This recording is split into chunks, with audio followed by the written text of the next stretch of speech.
வணக்கம். இந்த பதிவில் என்ன பார்க்க போகிறோம்னா, அமாவாசை நாளில் விரதத்தை எவ்வாறு கடைபிடிப்பது, அமாவாசை நாளில் எப்படி முன்னோர்களுக்கு தர்ப்பணம் கொடுப்பது என்பதை பற்றிய சுவாரஸ்யமான தகவல்களை தெரிஞ்சுக்கலாம். வாங்க வீடியோக்குள்ளே போகலாம்.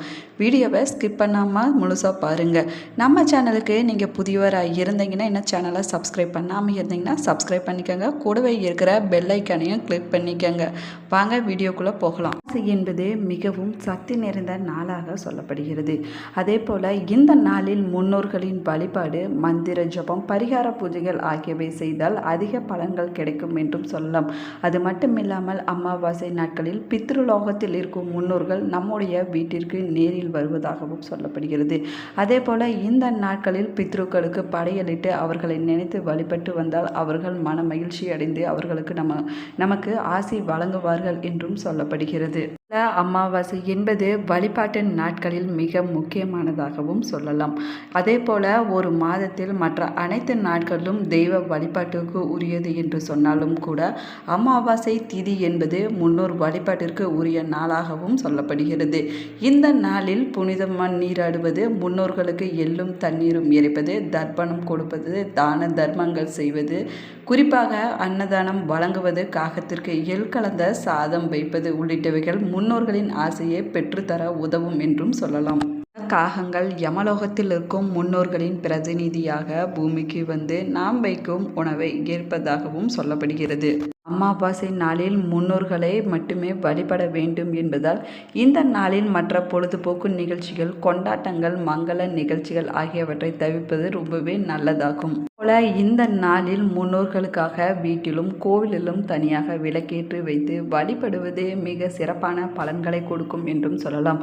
அது மட்டுமில்லாமல் மோட்சம் அடைய வழிகாட்டும் என்றும் சொல்லப்படுகிறது.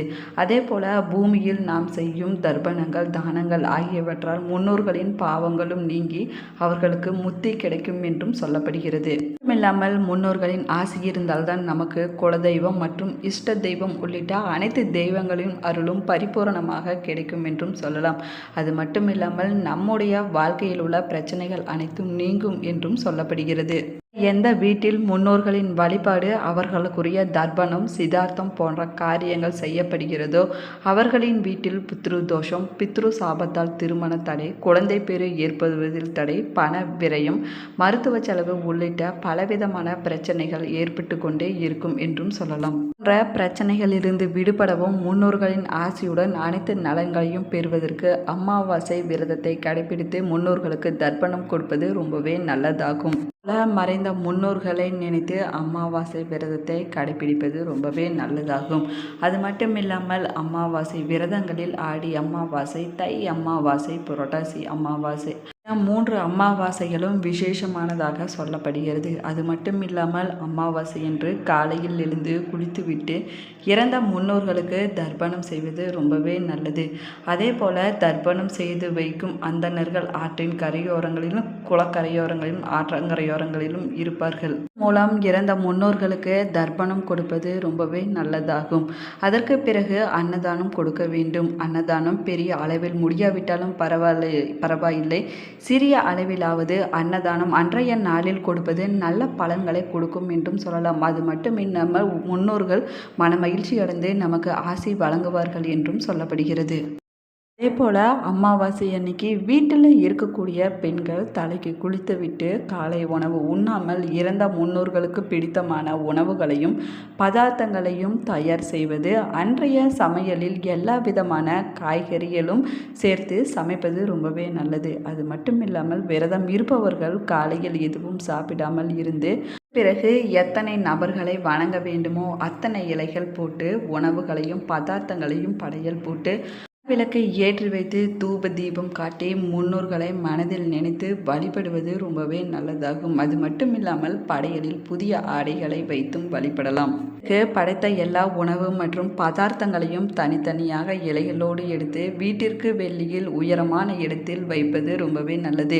அதே போல தரையிலோ 8 இடங்களிலோ வைத்தால் வேறு விலங்குகள் வந்து சாப்பிட்டு விடலாம். அது முன்னோர்களுக்கு படைக்கும் உணவுகளை காக்கிகள், அதாவது பித்ருக்கள் என்று கூறுவதால் மட்டுமே உண்ண வேண்டும் என்றும் சொல்லப்படுகிறது. பல காக்கைகள் மட்டுமே உண்ண வேண்டும் என்பதால் உயரமான இடங்களில் வைப்பது ரொம்பவே நல்லது. அதே போல காக்கைகள் உண்ட பிறகு வீட்டிற்கு முறைப்படி பரிமாறப்பட்ட இலைகளின் உறவு முறைகளுக்கு ஏற்ப உள்ளவர்கள் சாப்பிடலாம். இறந்தவர்களுக்கு படைத்த ஆடைகளை அவர்களது உறவினர்கள் மட்டுமே பயன்படுத்த வேண்டுமே தவிர பிறருக்கு தானமாக தரக்கூடாது என்றும் சொல்லலாம். அதே போல அமாவாசை விரதம் இருப்பவர்கள் காலையில் சாப்பிடக்கூடாது, பகலில் சாப்பிடலாம் என்றும் சொல்லப்படுகிறது. அது மட்டுமில்லாமல் இரவில் பால், பழம் அல்லது சிற்றுண்டிகள் ஏதாவது சாப்பிடலாம். அது மட்டும் இல்லாமல் முறைப்படி அமாவாசை விரதம் இருந்து முன்னோர்களை வழிபடுபவர்களுக்கு அவர்களின் ஆசியும் அருளும் பரிபூரணமாக கிடைக்கும் என்றும் சொல்லலாம். போல அமாவாசை என்பது முன்னோர்கள் வழிபாட்டிற்குரிய நாளாகவும் அதோடு முன்னோர்களுக்குரிய கிரகமான சூரிய பகவானையும் வழிபடுவதற்குரிய நாளாகவும் சொல்லலாம். அதனாலேயே அமாவாசை என்று தர்ப்பணம் கொடுத்த பிறகு சூரியனுக்கு தண்ணீர் படைத்து வழிபட வேண்டும் என்றும் சொல்லப்படுகிறது. அது மட்டுமில்லாமல் இந்த நாளில் நாம் அளிக்கும் பிண்டதானம், தர்ப்பணம், தான தர்மங்களின் பலன்கள் நம்முடைய முன்னோர்களை சென்றடையும் என்றும் சொல்லலாம். அமாவாசை திதி என்பது முன்னோர்கள் வழிபாட்டுக்குரிய நாளாகவும் சொல்லலாம். இந்த நாளில் முன்னோர்களை நினைத்து விரதம் இருந்து அவர்களுக்கு சிதார்த்தம், பிண்டதானம், தர்ப்பணம் ஆகியவை செய்தால் நமக்கு அமைதியும் மகிழ்ச்சியும் கிடைக்கும் என்றும் சொல்லப்படுகிறது. அதே போல அமாவாசை திதியில் முன்னோர்களை வழிபடுவது, விரதம் இருப்பது, புனித நீராடுவது, தான தர்மங்கள் செய்வது ஆகியவை சிறப்புக்குரிய விஷயங்களாகவும் சொல்லப்படுகிறது. அதிலும் பங்குனி மாதத்தில் வருகிற அமாவாசை பல விதமான துன்பங்களை போக்கக்கூடியது என்றும் சொல்லப்படுகிறது. இல்லாமல் எத்தனையோ திதிகள் இருந்தாலும் கூட அமாவாசை திதி மட்டுமே முன்னோர்கள் வழிபாட்டிற்கு உரியது என்றும் சொல்லப்படுகிறது. விஷ்ணு புராணம், மச்ச புராணம், கருட புராணத்தின்படி ஒவ்வொரு மாதமும் தேய்பிறையின் 2ஆம் நாள் துவங்கி சதுர்தசி வரை அனைத்து தேர்வலும் சந்தினில் இருந்து அமிர்தத்தை அருந்துகிறார்கள் என்றும் சொல்லலாம். அதற்கு பிறகு சந்திரன் சூரிய மண்டலத்திற்குள் சென்று விடுகிறது என்றும் சொல்லப்படுகிறது. அது மட்டுமில்லாமல் அந்த சமயத்தில் சூரியன் வெளிப்படுத்தும் கதிர்களும் அமா என்று பெயராகுமாம். இதனாலேயே தேய்பிறை சதுர்தசிக்கு அடுத்து வரும் திதியை அமாவாசை திதி என்று சொல்கிறோம். இந்த நாளில் பித்ருலோகத்தில் இருக்கும் நம்முடைய முன்னோர்கள் நாம் கொடுக்கும் பிண்டதானம், தர்ப்பணம் உள்ளிட்டவற்றிலிருந்து தங்களுக்கு தேவையான உணவை எடுத்து பசி ஆற்றுகின்றார்கள் என்றும் சொல்லலாம். அதே போல இந்த நாளில் அவர்கள் சாப்பிடும் உணவு மூலம் மாதம் முழுவதும் திருப்தி அடைவார்கள் என்றும் சொல்லப்படுகிறது.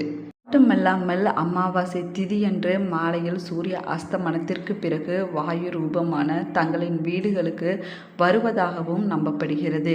அந்த சமயத்தில் தங்களின் குடும்ப உறுப்பினர்கள் அல்லது சந்ததியினர் தங்களை நினைத்து தங்களுக்காக தர்ப்பணம், பித்ரு பூஜை போன்றவற்றை செய்திருப்பதை கண்டு முன்னோர்கள் மன மகிழ்ச்சி அடைவார்கள் என்றும் சொல்லப்படுகிறது. அதே போல தங்களின் குடும்பத்தினருக்கு ஆசி வழங்குவார்கள் என்றும் சொல்லலாம். இவ்வாறு முன்னோர்கள் ஆத்ம மகிழ்ச்சியும் திருப்தியும் அடைய அவர்கள் முக்தி அடைகின்றனர் என்றும் சொல்லப்படுகிறது. அது மட்டுமில்லாமல் அவர்களின் குடும்பமும் மகிழ்ச்சியும் செல்வ செழிப்பும் நிறைந்ததாகவே மாறுகின்றது. இதனால் தான் அமாவாசையில் முன்னோர்களை வழிபட வேண்டும் என்றும் சொல்லப்படுகிறது. போல அமாவாசை நாளில் சுப நிகழ்ச்சிகள், சுப காரியங்கள் எதுவும் நடத்துவது கிடையாது என்றும் சொல்லலாம். இது முன்னோர்கள் வழிபாட்டுக்கு மற்றும் தர்ப்பணம் கொடுவதற்கான நாள் என்பதால் இந்த நாளில் சுப காரியங்களை தவிர்ப்பது ரொம்பவே நல்லதாகும். போல நிறைந்த அமாவாசை நாளில் கடை திறப்பது, புதிய வாகனங்களை வாங்குவது, நிலம் பதிவு செய்வது போன்ற புதிய துவக்கம் மற்றும் பெருக்கத்திற்கான காரியங்களை செய்வதாக வழக்கமாக வைத்துள்ளார்கள் என்றும் சொல்லலாம். அமாவாசையன்று உலகை இயக்கும் சூரியனும் சந்திரனும் ஒன்று சேர்வதால் ஒரு காந்த சக்தி ஏற்படுகிறது என்றும் சொல்லலாம். அதே மட்டும் இல்லாமல் அமாவாசையன்று பிறக்கும் குழந்தைகளின் மூளை பிற்காலத்தில் அதீத வேலை செய்யும் என்றும் சொல்லப்படுகிறது. ஜோதிட ரீதியாக அமாவாசை நாள் நிறைந்த நாள் என்றும் சொல்லப்படுகிறது. அதில் நிறைய பேர் அமாவாசை நாளில் மோதிரம் செய்து போடுகிறார்கள் என்றும் சொல்லலாம். அதே போல சூரிய கலையும் சந்திர கலையும் சேர்வதால் சுழுமுனை என்னும் நெற்றிக்கண் பலப்படுகிறது என்றும் சொல்லப்படுகிறது. அதனால் அமாவாசையில் ஜபம் ஆரம்பிக்கிறார்கள் என்றும் சொல்லலாம். அதே போல கடலில் நீராடி தங்களுக்கு ஏற்பட்ட தோஷங்களை போக்குகிறார்கள் என்றும் சொல்லப்படுகிறது. அது மட்டுமில்லாமல் அமாவாசை என்று ஜீவ சமாதிகள் புதிய உத்வேகத்தை பெறுகின்றன என்றும் சொல்லலாம். இல்லாமல் அநேகமான குரு பூஜைகள், அதிர்ஷ்டமான பூஜைகள் அமாவாசை என்றுதான் நடத்தப்படுகிறது என்றும் சொல்லப்படுகிறது. இல்லாமல் இறந்த ஆன்மாக்கள் சந்திரன் ஒளிக்கற்றையில் உள்ள அமிர்தத்தை பூசிக்கின்றன என்றும் சொல்லலாம். அதுதான் அதற்கு உணவு.